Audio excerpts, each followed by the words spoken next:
Alright everyone, so today we're going to start off a series which is going to be based on the 6 fundamental movement patterns that the human body should be able to do. So what we're going to do is we're going to break them first down into each individual one, and then we're going to go into a simple exercise just to demonstrate the movement pattern.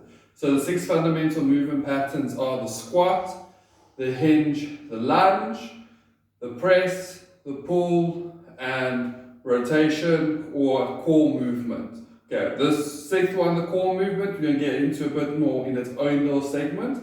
But for now, those are the 6 fundamental movement patterns, and they cover basically all the movements that the human body can do.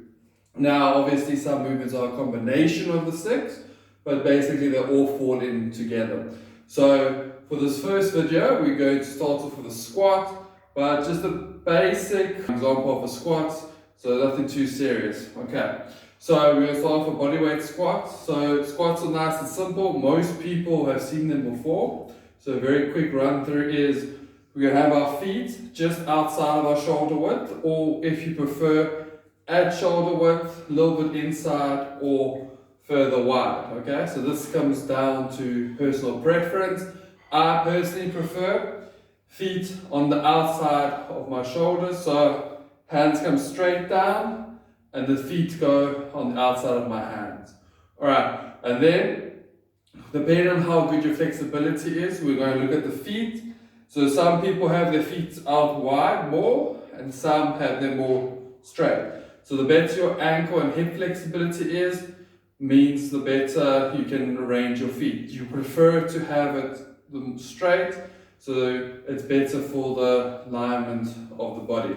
So what we're going to do there is I prefer for myself to have my feet slightly out. I feel it more in my glutes and I'm able to get a better depth. So now we've got our feet and the placement's right.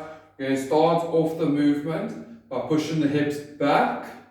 So you push your hips back and then you bend your knees forward and go down as low as you can and then come up. Now the main thing in this whole process, or this whole movement rather, is to make sure our spine stays neutral. So we don't want to go down and then round our back.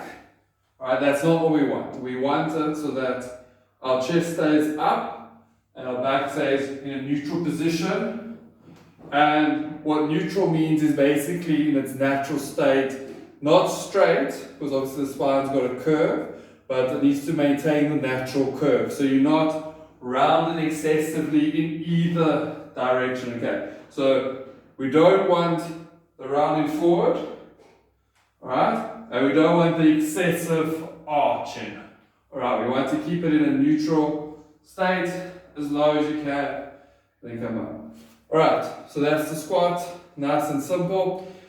Shoulder width apart, break at the hips first, push the knees forward, go as low as you can, keeping the spine neutral, and then up. Alright, so that's the first fundamental movement, the squat.